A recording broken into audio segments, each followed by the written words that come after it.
para terdakwa perkara dugaan korupsi Base Transceiver Station atau BTS 4G Kementerian Komunikasi dan Informatika Kominfo periode 2020 hingga 2022 beramai-ramai menolak upaya pemiskinan oleh kejaksaan terhadap harta mereka.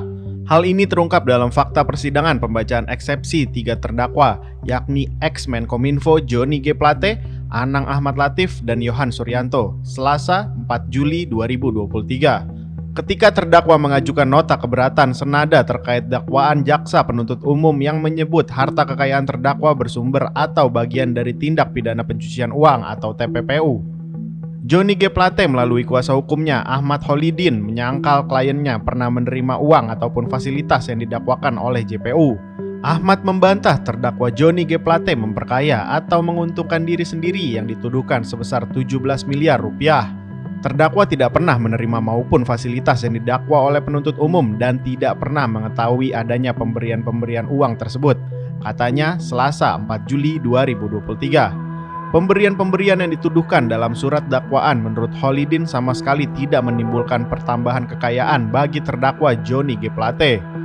Berdasarkan hal-hal tersebut, maka adalah jelas dan tidak terbantahkan uraian dakwaan mengenai perbuatan memperkaya diri sendiri yang dapat merugikan keuangan negara adalah tidak cermat, tidak jelas, dan tidak lengkap, sehingga sudah seharusnya surat dakwaan dinyatakan batal demi hukum, atau setidak-tidaknya dinyatakan tidak dapat diterima, jelas Ahmad Holidin.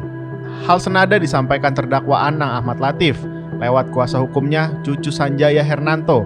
Salah satu nota keberatan yang disampaikan adalah harta kekayaan terdakwa yang disebut bersumber atau bagian dari TPPU. Cucu menyebut JPU menyudutkan terdakwa Anang Ahmad Latif tidak cermat dalam menyusun surat dakwaan.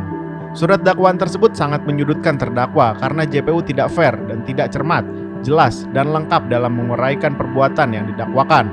Perbuatan yang didakwakan juga tidak sesuai dengan fakta keadaan yang sesungguhnya.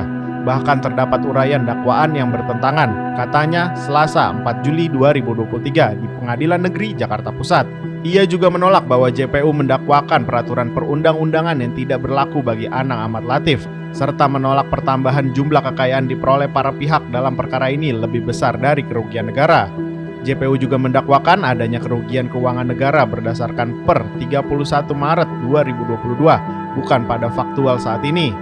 Pihak Anang menolak dakwaan JPU yang menyatakan harta Anang merupakan bagian dari TPPU. Dalam merugikan dakwaan TPPU tidak cermat karena jumlah uang yang digunakan terdakwa lebih besar daripada jumlah penghasilan tidak sah yang didakwakan tersebut, jelasnya. Terdakwa Yohan Suryanto bahkan mengancam pihaknya akan melakukan pembuktian secara bertahap, memiliki bukti valid siapa yang mempengaruhi, mengarahkan, menskenariokan, dan dalang di balik kasus korupsi ini. Kami harus berpikir positif.